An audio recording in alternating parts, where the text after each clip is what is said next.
Hi అండి. ఎలా ఉన్నారు అందరూ? యాక్చువల్గా ఫైనాన్షియల్ అయిపోయి నెక్స్ట్ ఫైనాన్షియల్ కూడా స్టార్ట్ అయింది. ఇప్పుడు మనకు అంతా ఏంటంటే స్కూల్ ఫీజు, ట్యూషన్ ఫీజులు, పిల్లలకు నెక్స్ట్ అప్కమింగ్ సేవింగ్స్ ఏం చేయాలి, ఉన్నదాన్ని ఎట్లా అకౌంట్స్ దాన్ని ఎట్లా ఎంతవరకు మనం వరకు అంటే అప్పు తీసుకున్నదాన్ని ఎంతవరకు క్లియర్ చేసుకోవటాలి, ఇలా రకరకాల టెన్షన్, స్ట్రెస్ ఇవన్నీ కూడా ఉంటుంది. సో అలా స్ట్రెస్ లేకుండా ఉండాలంటే ముందు నుంచి మనం ఫైనాన్షియల్గా ప్లాన్ చేసుకోవాలి.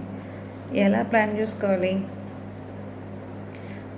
అని అనుకుంటే, ఉన్న దాంట్లో 10,000 జీతాలు వస్తుంది, అది 10,000 అనుకోవద్దు. మీరు దాని నుంచి 30% మీద కాదని అనుకుని 7,000నే మీకు జీతాలు వస్తుంది, 7,000నే మీరు బతకాలని అనుకున్నట్టు బార్డర్ లెవెల్ లగ్జరీ మార్జిన్ అన్నీ కట్ చేసేసుకుంటే 7,000లో మీరు బతుకుతారు. 3,000 ఎట్టు పరిస్థితులు అది నాది కాదని అనుకుని మీరు మెంటల్గా స్ట్రాంగ్గా ఫిక్స్ అయిపోతేనే అది అవుతుంది.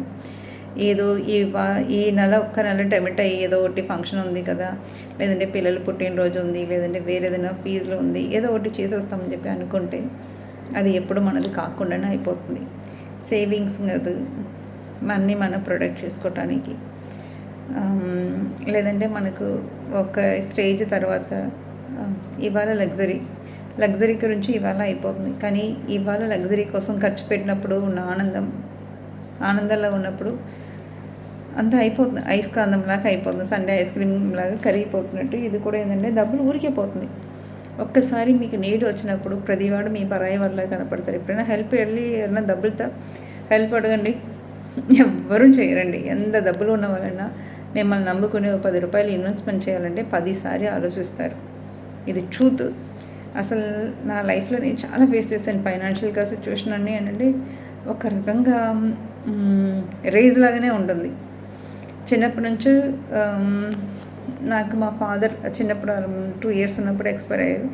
సో నేను మా గ్రాండ్ ఫాదర్ దగ్గర ఉన్నాను. మా గ్రాండ్ ఫాదర్ ఫైనాన్షియల్గా చాలా చాలా స్ట్రిక్ట్గా ఉండేవాడు. స్ట్రిక్ట్గా ఉండటం అంటే అప్పట్లో డబ్బులు ఉండేది కాదు కదండి, చాలా తక్కువ డబ్బులు ఉండేది. దానిలో వాళ్ళ పిల్లల్ని చూసుకోవాలి, దట్టు గ్రాండ్ చిల్డ్రన్ అని కూడా చూసుకోవాలన్నప్పుడు వాళ్ళకి బర్డెన్ నిజంగా చాలా ఎక్కువ ఉంటుంది. సో ఆ ఫేస్లో ఏంటంటే వాళ్ళకి ఉన్న దాంట్లో అడ్జస్ట్ అవ్వడానికి వాళ్ళు ఉన్న లగ్జరీ అంతా టోటల్ కట్ ఆఫ్ చేసుకొని మనని చూసుకోవడం కదా మొదలుపెట్టారు. ఇవాళ పిల్లల్లాగా మా లైఫ్ అంత ఈజీగా ఎప్పుడూ వచ్చేది కాదు. సో అందువల్లనే మాకేంటి కొంచెం మోర్ డిసిప్లిన్గా ఉండటం, మేబీ ఆ హార్డ్ వర్కింగ్ హార్డ్ డేసే మనకి ఇవాళ బెటర్ డేస్ కింద కన్ఫర్మ్ అవుతుందని అనుకుంటాను. సో అప్పుడంతా అనవసరంగా ఎందుకు దేవుడా మాకు ఇంట్లో అయిన కష్టాలని ఇచ్చామని చెప్పి దేవుడిని చాలాసార్లు తిట్టుకున్నాను కూడా. ఇవాళ ఆ కష్టాలన్నీ లేకపోతే మేమంతా ఇంత మెంటల్గా స్ట్రాంగ్గా ఉండటం అనేది కూడా కుదిరేది కాదు. సో అలా పెంచిన దానికి మా తాతయ్యకు, మా అమ్మమ్మకి ఎప్పుడూ థ్యాంక్స్ చెప్పడం కాదు, ప్రతిరోజు అనుకుంటాను. అలాగా నేను వర్క్ చేసి వచ్చిన దీనిలో కూడా ప్రతిదానికి అంటే కాల్కులేటర్గా ఎలా ఖర్చు పెట్టాలి, ఏం చేయాలి అని చెప్పి మనని ఏజ్ని బట్టి మన మెచ్యూరిటీ అనేది ఉండదండి. 60,000 అయిపోతే మెచ్యూర్డ్గా ఉంటారు, 70,000 అయితే మెచ్యూర్డ్గా ఉంటారని ఎవరూ చెప్పలేరు. సో యంగ్ ఏజ్లో ఎంత రెస్పాన్సిబిలిటీ తీసుకుంటారో అది మిమ్మల్ని మెచ్యూర్డ్ పీపుల్ని చేస్తుంది. ఒక మెచ్యూర్డ్ పర్సన్కి యంగ్ ఏజ్లో మీరు రెస్పాన్సిబిలిటీ ఇస్తేనే మెచ్యూర్డ్గా అవుతారు. అందుకోసమే పిల్లలకి బాధ్యత ఇవ్వండి. బాధ్యత లేకపోతే వాళ్ళు మెచ్యూర్గా ఎప్పుడు అవ్వరు. మన ఏంటంటే ఈ చిన్న పిల్లాడు కదా, ఆడు సరిగ్గా చూస్తాడేమో, తర్వాత చూద్దాం ఏం లేదు, వాళ్ళు పాకెట్ మనీ ముందు మేనేజ్ చేస్తాం, తర్వాత మిగతాదని వాళ్ళే స్లోగా నేర్చుకుంటారు. మనకేంటంటే గివప్ ఇవ్వటానికి మనం పేరెంటింగ్లో ఒప్పుకోవట్లేదు. ఆ టైంలో ఏంటంటే పేరెంటింగ్లో ఒప్పుకున్న రోజులు ఉన్నాయి. మా తాతయ్య నీ బతుకు నువ్వు బతకాలి అన్నట్టు ఇదే నీ పాకెట్ మనీ. వారానికి ఏంటంటే డైలీ అంటే రూపాయి కింద వారానికి 7 రూపాయలు ఇచ్చేవాళ్ళు. 7 రూపాయలు నువ్వు బ్రేక్ఫాస్ట్ తినాలి, ఏం కావాలని పెన్సిల్ కావాలన్నా పెన్సిల్, ఎరేజర్ కావాలన్నా ఎరేజర్ అని నువ్వు దానిలోనే కొనుక్కోవాలి, ఇంకా నన్ను అడగొద్దు అనేవారు. నోట్బుక్ కొనిచ్చిన తర్వాత ఇది పారేసుకొని మళ్ళీ కొనివ్వము గట్టిగా. కానీ ఇవాళ మన పిల్లలకి అలా లేదు కదా. దీపావళికో పొంగల్కో బట్టలు కొనిచ్చేవాళ్ళు, లేదంటే పుట్టినరోజుకి బట్టలు ఉండేది. మధ్యలో ఎవరైనా పెళ్ళియో ఏదైనా లేదంటే బాగా క్లోజ్ వాళ్ళు చనిపోతే అప్పుడు బట్టలు కొనటం ఇదన్నీ జరిగేది. ఇవాళ ఉన్న రోజుల్లో ఏముందండి, పిల్లలకి లెక్కలు ఏది లేదు, ఏ రోజు ఏం కావాలన్నా అది కూడా 100ల్లో కాదు, 1000ల్లో కాదు, ఖర్చులు లక్షల్లో వెళ్ళిపోతుంటుంది. వాళ్ళు ఏ రోజు ఏమనుకుంటారో అది ఆ రోజు ఇమీడియట్గా ఉన్నాడు. అంటే వాళ్ళకు పేషెన్స్ లెవెల్స్ చాలా చాలా తక్కువ. లగ్జరీగా బతకలేదు. ఎలా బతకాలి, కష్టపడి బతకటం కాదు, ఏది ఈజీగా ఉంటే ఓకే. అదన్నీ అంటే పేరెంటింగ్ ప్రెషర్ పేరెంట్స్ మీదే పడుతుంటుంది. మా అమ్మ నాన్న కొనివ్వట్లేదు, మా అమ్మ నాన్న అది చేయట్లేదు, మా అమ్మ నాన్న ఇది చేయట్లేదు. అరే అమ్మ నాన్న ఎందుకంటే ఏం చేయలేదు, మాకు అది కూడా చేయలేదు. కానీ మేము పెరిగి వచ్చాము, ఇవాళ సక్సెస్ రేట్ రీచ్ చేస్తాం. మా జనరేషన్ అంటే మా నెక్స్ట్ జనరేషన్ డెఫినెట్గా బెటర్మెంట్ తీసుకొచ్చాం.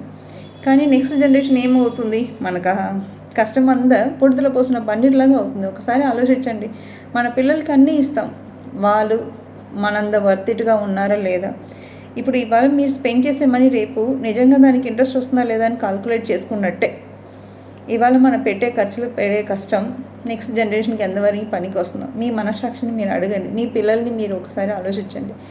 ఇవాళ మీరు హార్డ్ వర్క్ చేసి పైసలు కూడబెట్టి మీ పిల్లల మీద ఆధారపడి లగ్జరీగా ఖర్చు పెడుతున్నారు. ఇవాళ ఒక బయట ఫుడ్ కోర్ట్‌కి లేదంటే ఒక సాధారణ హోటల్‌కి ఓ సండే డిన్నర్‌కి వెళ్ళాలన్నా మినిమమ్ 2000, 3000 లేకపోతే మన ఫ్యామిలీ ఎళ్లి తినే పరిస్థితులు లేరు. ఒక సినిమాకి వెళ్ళాలన్నా మినిమమ్ 3000 ఖర్చు అవుతుంది. అలాగే ఒక పుట్టినరోజుకి ఏదైనా పార్టీలు చేసుకోవాలన్నా మినిమమ్ 10,000 లేకపోతే పార్టీలు అవ్వట్లేదండి. సో ఇంత లగ్జరీగా ఉన్నప్పుడు నెలలో ఒక రోజు ఇలాంటి రోజులు వచ్చిందంటే ఎర్నింగ్ అంతా అక్కడ అయిపోతున్నాయి కదా. సో వీలైనంత వరకు హోమ్ ఫుడ్ ప్రిపేర్ చేయటం, మన ఫైనాన్షియల్ అండర్స్టాండింగ్ మన పిల్లలు కూడా మనం నేర్పించాలి. అమ్మ ఎందుకంటే నా వల్ల కాదు, చెయ్యలేను, నా వల్ల కుదరదు. నువ్వు చేసుకోవాలంటే నువ్వు ఫ్యూచర్లో నువ్వు ఎలా కావాలో చేసుకోవచ్చు. ఇప్పుడు నేను ఇది చేశాను అనుకో, నెక్స్ట్ నీకు ఫీజు కట్టడం ఇదని కష్టం అవుతుంది. ఎక్స్ప్లెయిన్ చేయండి. మీ పిల్లలతో మీరు మాట్లాడండి. మాట్లాడకుండా అడిగేదానికని ఊకొట్టుకొని ఏదో మీ బర్డన్ వల్ల ఓకే అనుకుంటే నెక్స్ట్ చాలా బాధపడతారు. ఒక చిన్న బెటర్ ట్రూత్ ఒకటి చెప్తాను. ఇప్పుడు నా దగ్గర పేషెంట్స్ వచ్చేవాళ్ళు ఉంటారు. వాళ్ళు ఆల్మోస్ట్ నేను 21 ఇయర్స్ నుంచి విజయవాడలో ప్రాక్టీస్ చేస్తున్నామండి. క్లినిక్ స్టార్ట్ చేసి 21 ఇయర్స్ అవుతుంది. ఈ 21 ఇయర్స్ 2004లో స్టార్ట్ చేసాము. ఈ 21 ఇయర్స్లో పిల్లల్ని తీసుకొచ్చేవాళ్ళు. ఇప్పుడు ఉన్న పేరెంట్స్ పిల్లల్ని తీసుకొచ్చి మేడం నేను ఎంత అయినా పర్లేదు, ఎలా అయినా పర్లేదు, మా పిల్లలకు మంచిగా క్యూర్ అవ్వాలి, వాళ్ళు మంచిగా ఉండాలి.